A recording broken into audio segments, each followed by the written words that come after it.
ներքին հրահանգ արցախցիներին քաղաքացիություն չտալ, առնվազն մինչև ընտրություններ, որովհետև ակնհայտ է, որ այդ 150,000 հոգին այդ Նիկոլ Փաշինյանի ձայներից մինուս է։ Մեր մոտ Հայաստանում 3 երեխա ունեցող ընտանիքները այլևս չեն համարվում բազմազավակ։ Երևանում լեփլեցուն են ադրբեջանցիները։ Մեր ստատիստիկան խոսում է դրա մասին, որ վերջի 2 տարիների ընթացքում մենք ունեցել ենք աննախադեպ ներգաղթ։ Ակնկալել, որ 300,000 պուպսիկ է գալու լծվի Հայաստան,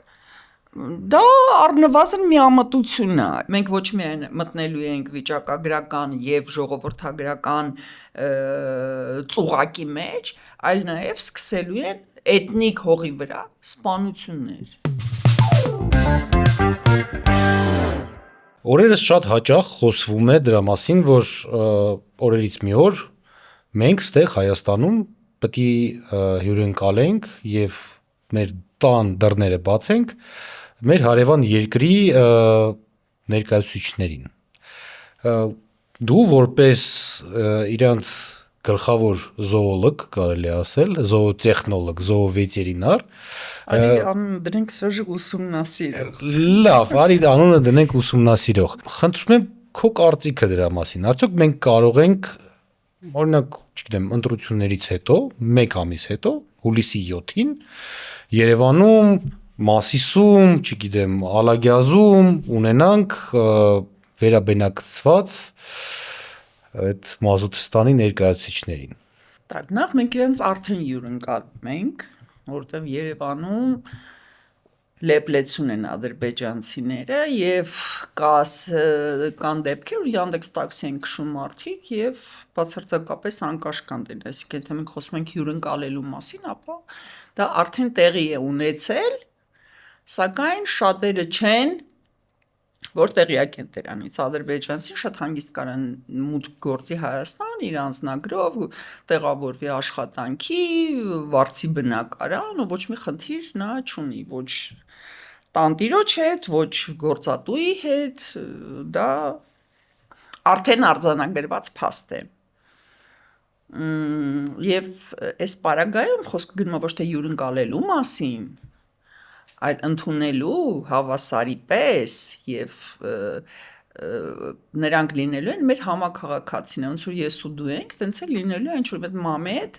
որ մեզ հետ հավասար ունենալու է իրավունքներ, որը որոշելու է մեր ապագան, որը մասնակցելու է ընտրություններին եւ ունենալու եւ այլ։ Իրավունք ընտրվելու։ Այո։ Ну ընտրվելու իրավունքը իհարկե տենց մի քիչ իրավունք ունենալու է հնարավորությունը մոտակա 50 տարին դժվար թե ինչու որպես ազգի փոքրամասնություն որ դե իրենք կարող են ունենան ազգային ժողովում ինչ որ կվոտաներ բայց ասենք վարչապետ մոտակա 50 տարին դժվար սակայն հաշվի առնելով դեմոգրաֆիական տխուր վիճակը, այսինքն այն տեմպերը, որով մենք ունենք արտագաղթ եւ ծնելիության անկում եւ իրանց պարագայում մենք ունենալու ենք ահռելի ներգաղթ եւ բարձր ծնելիություն, ապա Հայաստանի դեմոգրաֆիական քարտեզը կտրուկ կփոխվի եւ մենք մեր երկրում կլինենք ազգային փոքրամասնություն։ Սա այն տխուր հեռանկարներն են, որոնք մեզ սպասում են մոտ ապագայում։ Օֆիցիալ մեր ստատիստիկան խոսում է դրա մասին, որ վերջի 2 տարիների ընթացքում մենք ունեցել ենք աննախադեպ ներգաղթ։ Սուտ է։ Եվ դրա մասին խոսում է։ Ես դրա մասին խոսել եմ իմ վերլուծական հաղորդման ժամանակ։ Կարա մի հատ կրկնեմ, եթե հետաքրքիր է, ուրեմն նայեք։ Ուրեմն 2, այսպես ասած, ճյուղ դիտարկենք։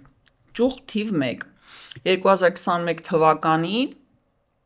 արդեն թվերը չեմ հիշում, որտեղ դեռ 2 միլիոն եսիմ ինչքան, մենք ունեինք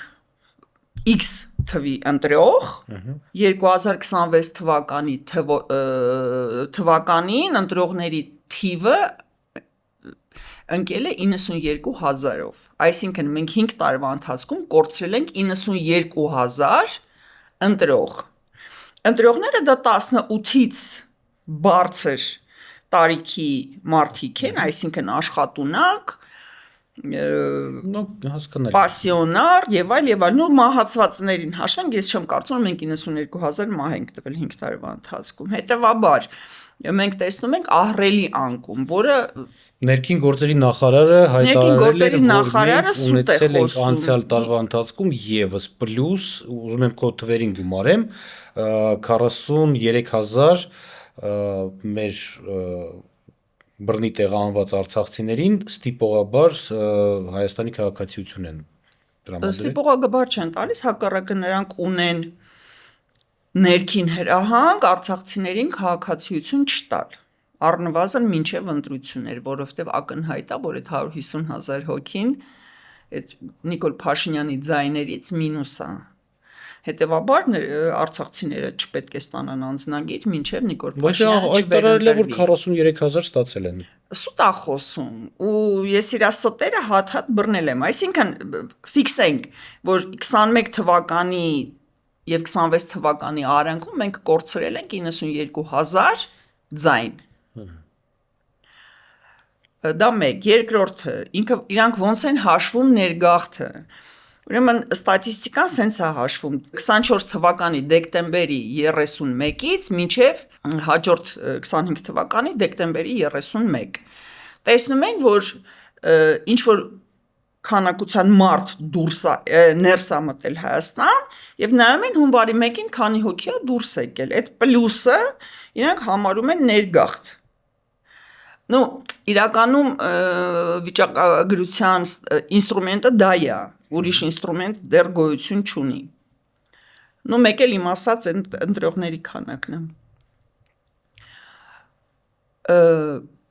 Բայց այստեղ խնդրեմը ինչու՞մն է, այսինքն այդ ինստրումենտի սխալ լինելը ինչն է։ Եթե հաշվեն, ասենք հոկտեմբերից հոկտեմբեր, պատկերը ավելի ճշգրիտ կլինի, որովհետև դեկտեմբերի վերջերին խոպանջիները գալիս են Հայաստան նոր տարի նշելու ու գալիս են առնվազն 2-3 շաբաթով, այսինքն եթե ինքը դեկտեմբերի 28-ին եկավ, ինքը հունվարի 18-ին է դուրս գալու։ Ու իր դուրս գալը այս ստատիստիկայի մեջ արդեն չի երևում։ Ու դրա համար իրանք այդ մարդկանց հաշվում են պլյուս ներգաղթ, իսկ այդ ներգաղթը չկա, որտեղ այդ մարդիկ, որոնց իրանք պլյուս են հաշվել, իրանք դուրս են գալու, ասենք 2-3 շաբաթից։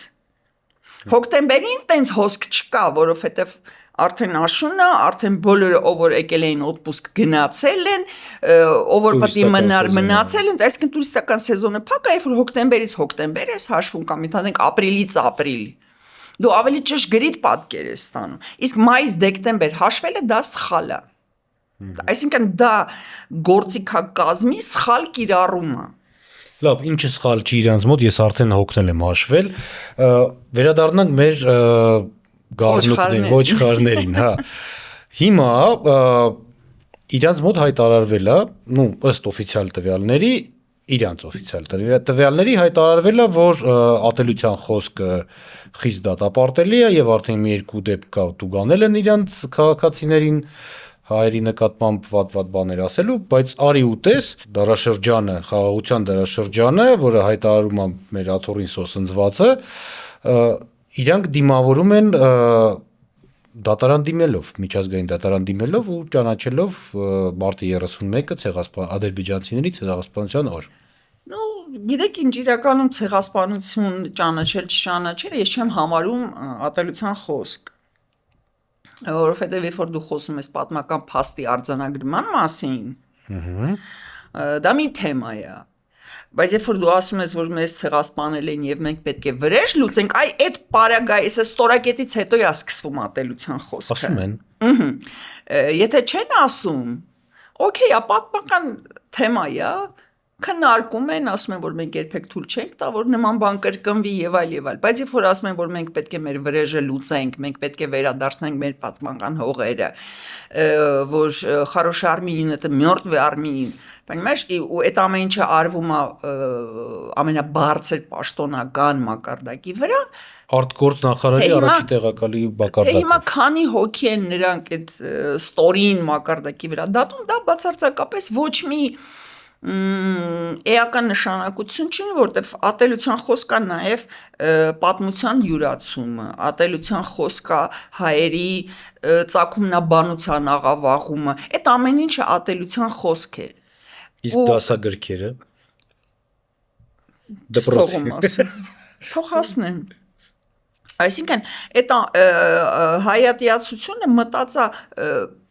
ամբողջ պետական, պաշտոնական, քաղաքական համակարգի մեջ քիչ է, դա նաև մտածա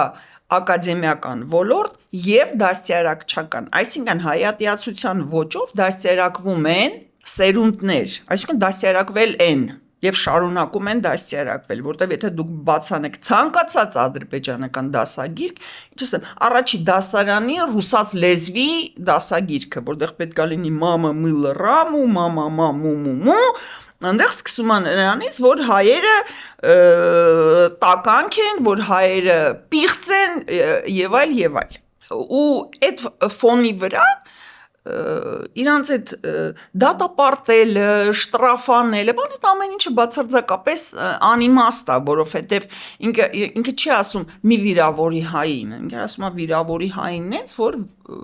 ես չապրես։ Չբռնվես։ Որտեվ ժամանակին, երբ որ մենք Azeri Child պրոյեկտը մեկնարկեցինք, իսկ ով չգիտի ներկայացնեմ, մենք ժամանակին թարգմանեցինք ռուսերեն, անգլերեն ադրբեջանական մանկական գրականությունը, այսինքն հեքիաթները, պատմվածքները, բանաստեղծությունները, երգերը, շիտալճկաները, հանելուկները, ամբողջ այն ծավալը, ինչ մամաները գիշերը ինչ են կարդում իրանց երեխաներին, եւ երկրորդ պրոյեկտն էր դասագրքերը։ Ու 17 թվականներ երևի մի շատ լավ ադրբեջանցի աղջիկ էր, որը համարվում էր ոչ թե համարվում էր, այլ կար բան Քախալացյալ, որը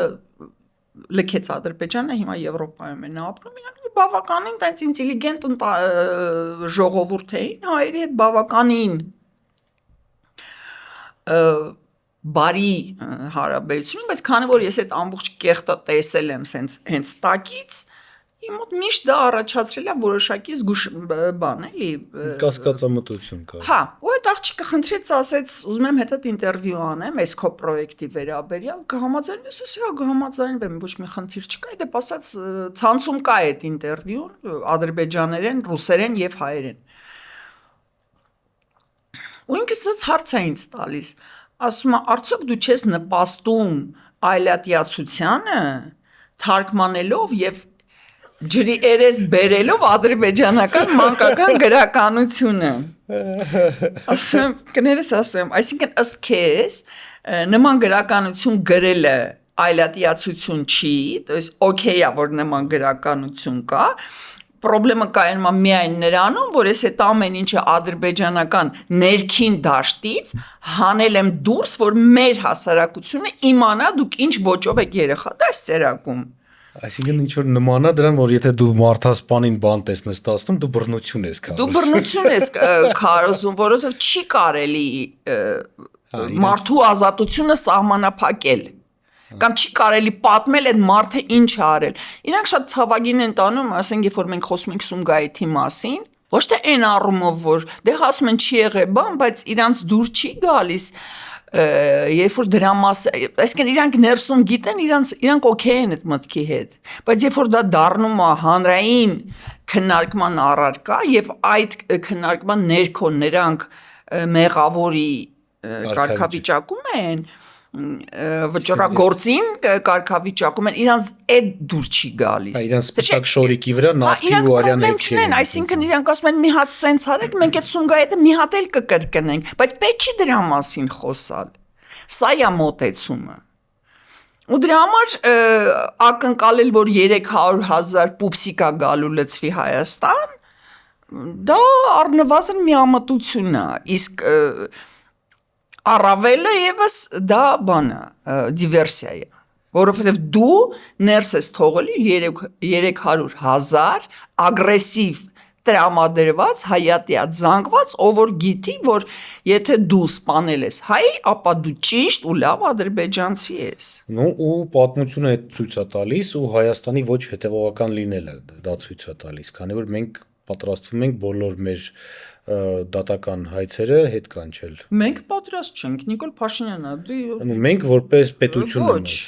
որովհետև այն պահից, երբ որ Նիկոլ Փաշինյանը դադարի լինել այն, ինչ ինքը կա, այդ բոլոր հայցերը վերականգնվելու են։ Անկամ անհատական մակարդակով, եթե նա պետության անունից ինչ որ բան ստորագրի, նա իրավունք չունի եւ չի կարող արգելել անձանց դիմել դատարան ու այդ առումով այդ ցեղասպանության գաղափարից հրաժարվելն էլ է տարօրինակ, որովհետև ու թուրքերը չեն կարող դա չգիտակցել, հա, այսինքն Հայաստանի Հանրապետությունը որպես ինստիտուտ կարող է հրաժարվի այդ գաղափարից, բայց Սփյուռքը եւ ապրես, ժառանգները ուղիղ ժառանգները մենք չենք, ուղիղ ժառանգները հիմա ապրում են Եվրոպայում, Ամերիկայում, կան լիքը, շատ քիչ հիմնական մասը ապրում է Եվրոպայում, Ամերիկայում եւ ոչ ոք նրանց չի կարող կաշկանդել կամ արգելել այդ թեման զարգացնել։ Okay. Դա բացարձակապես անիմաստ է, դեպ ասած իմ ընտանիքում, ոչ պապայիս կողմից, ոչ մամայիս կողմից 15 թվականի զոհ չկա, որովհետեւ իմ ամբողջ գերդաստանը Արևելյան Հայաստանից է։ Իմ Ես վիրահայ եմ դրա համար այդպես իմ հայրական կողմը տեսել է Շուշիի ջարդը 20 թվականի։ Մնացածը Սյունի, Կապարան, Էրզրումի հատվածը մեկնել է Արևելյան Հայաստան դեռ 1890 եսին որ թվականին։ Երբ սկսվել է այդ ցեղասպանությունը։ Այսինքն իմ նման ընտանիքներ շատ են Հայաստանում։ Հետևաբար չնայած դա չի նշանակում, որ ես մերժում եմ ցեղասպանությունը, չեմ ընդունում եւ կողմ եմ հրաժարվելուց, հարցը դա չի։ Այսինքն ես անձնապես ոչ մի տենց ընտանեկան հիշողություն չունեմ, բայց իմ ազգի իմ ժողովուրդը ես եմ։ Իսկ Եվրոպա հայերի հետ Թուրքիան չի կարողանալու պայքարի, որովհետեւ պայքարը արդեն մղվելու է անհատների միջոցով։ Ինքը չի կարողանալու ամեն մի ընտանիքի, ամեն մի ժառանգորդի բերանը փակի։ Դա խնդրեմ է։ Հիշելով քո նշած դեմոգրաֆիկ խնդիրը, դա այդ խնդրը դառնում է բավականին հեշտ լուծվող տարիների ընթացքում։ Չէ՞ որ Դե քեզ որպես բազմազավակ հոր ես պայքարում եմ, ես խոսել նրա մասին, որ ես վերապրածների ընտանիքից եմ եւ պայքարում եմ դրա դեմ։ Բայց մենք ունենք լուրջ ծնելիության խնդիր եւ մինչեւ այդ գաղափարը չկոտրվի, որ ավելավա մի հատ ունենամ լավ պահեմ, որտեվ ադրբեջանցիները ճիշտ հակառակ գաղափարի կրողներ են, հա, թող լինի շատ, բայց թող լինի վատ, բայց շատ, որովհետև ասենք ունեմ 12 երեխա, 12-ից գոնե մեկը մարդ կդառնա ու մնացածին բան կանի։ Այդ առումով նրանք ավելի ճկուն են մոտենում ու իրականում եթե տեսնեք ամենամարդաշատ երկրները որոնք են։ Հնդկաստան, Չինաստան, Պակիստան, Աֆղանստան եւ այլ ու ամենավատ կենցաղային պայմաններում ապրող ժողովուրդներն են, որովհետև ցիվիլիզացիան առաջինը մեր հանրահայտ սոցիալական հարցերի նախարարը, որը նախկինում եղել է առողջապահության նախարարը, որը նախկինում COVID-ի պայքարն է ձախող է, Դասնա Թորոսյանի մասն է խոսքը։ Չեմ ուզում անունը տամ, ահա իր մասին է խոսքը։ Հերոսներին երկիրը իմանա։ Ինքը հերոս չի, ինքը հայտարարեց, որ մենք չունենք այդպես խնդիր, որ մենք չունենք 30% բնակչություն, որը ապրում է աղքատության շեմից ցածր։ Ախր դուք իրանց այդ բաները շատ սխալ եք ընկալում, ինքը սուտ չի ասում։ Ինքը շատ ճիշտ է ասում ամեն ինչ, որովհետև ինքը այդ խնդրեմը չունի։ Ինքը չունի, բայց պետությունը ունի։ Բայց իր պետությունը հետաքրքիր չի, իրան հետաքրքիր է միայն այն ինչ մի հատ Գագիկ Մելքոնյան կա հանրահայտ, որը Վահագն Ալեքսանյանը առանց տրուսիկ էր թողել։ որը բոլորս գիտենք ով է ինչ, ինքը մի շատ զավեշտալի բան ասեց, որը շատ մեծ դիպուկ նկարագրում է այդ քեպեշնիկների կեցվածքը։ Ասում է իմ շրջապատում հեղափոխությունից հետո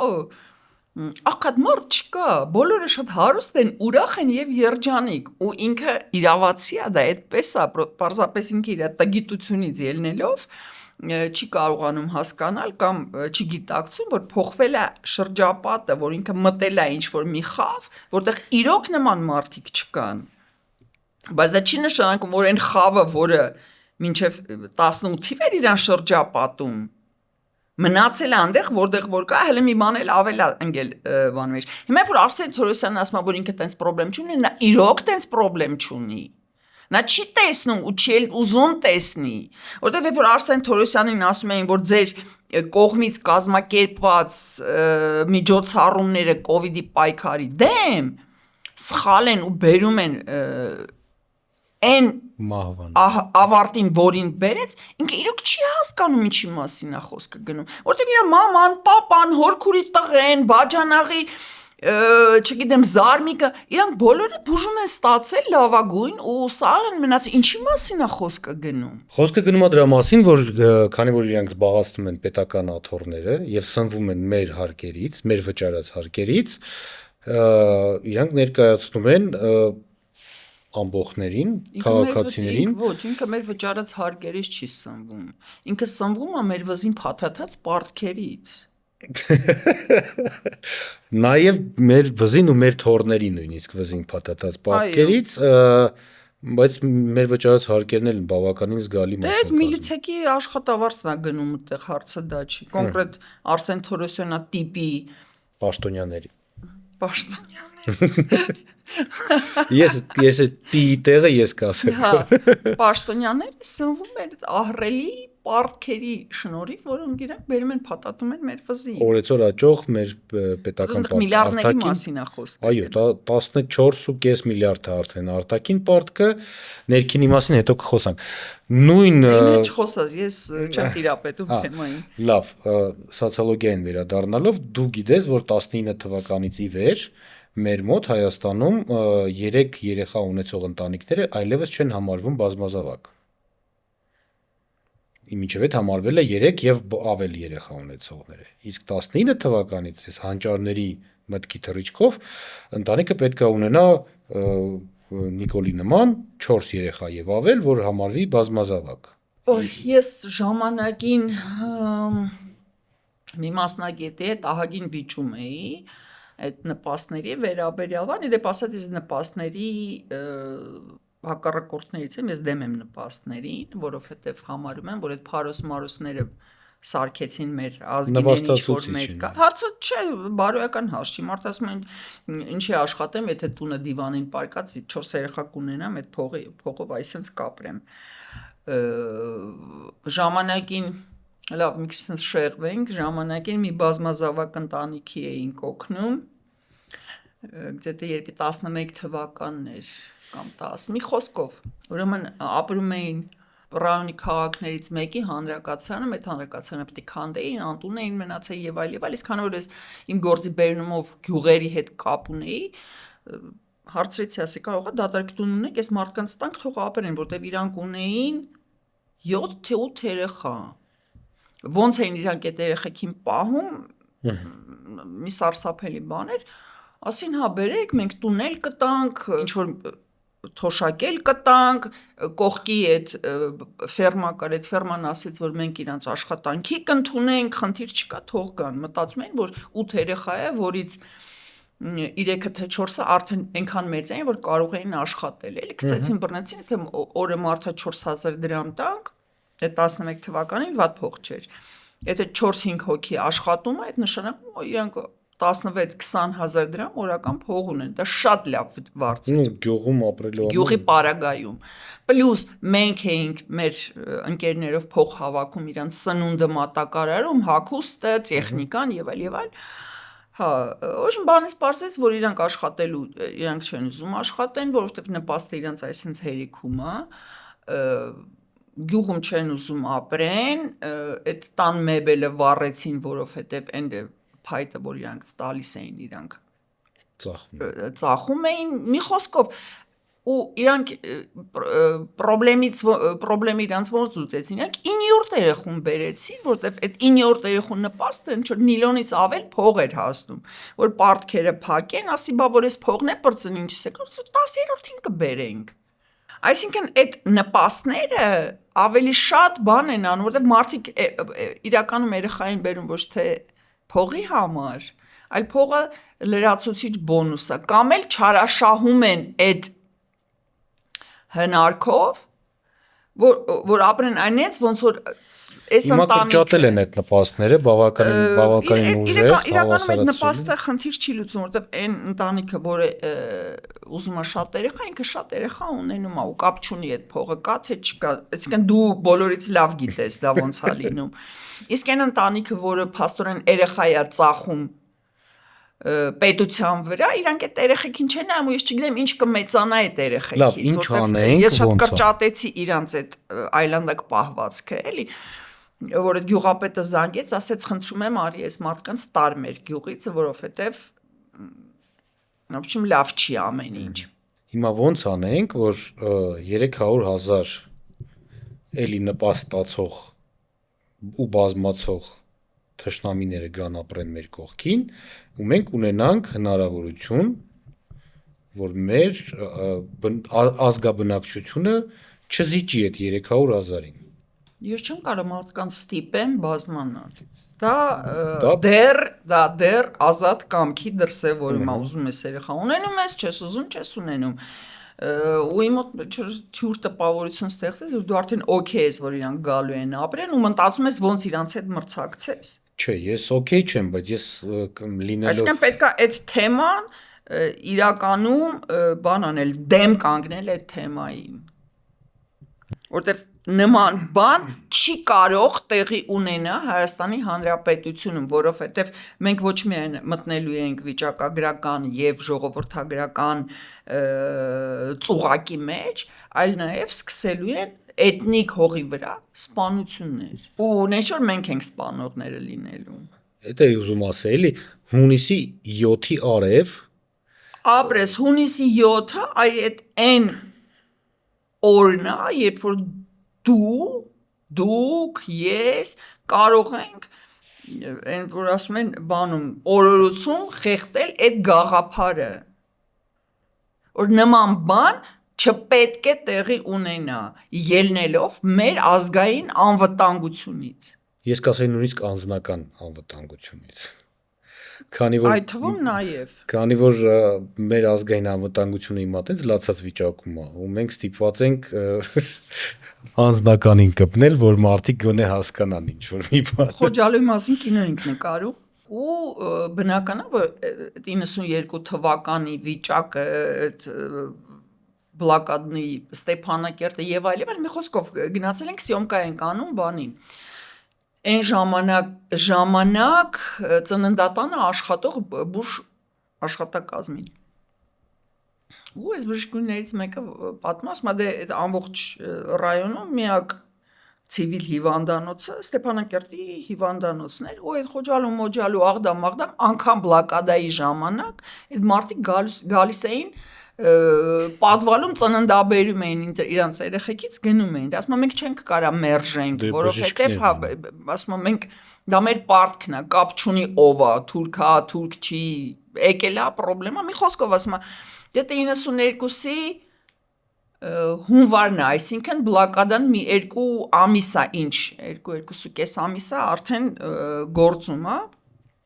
Ասում մի հատ մսխեցի թուրք կնիկ են բերել ացլոյկ պլացենտի։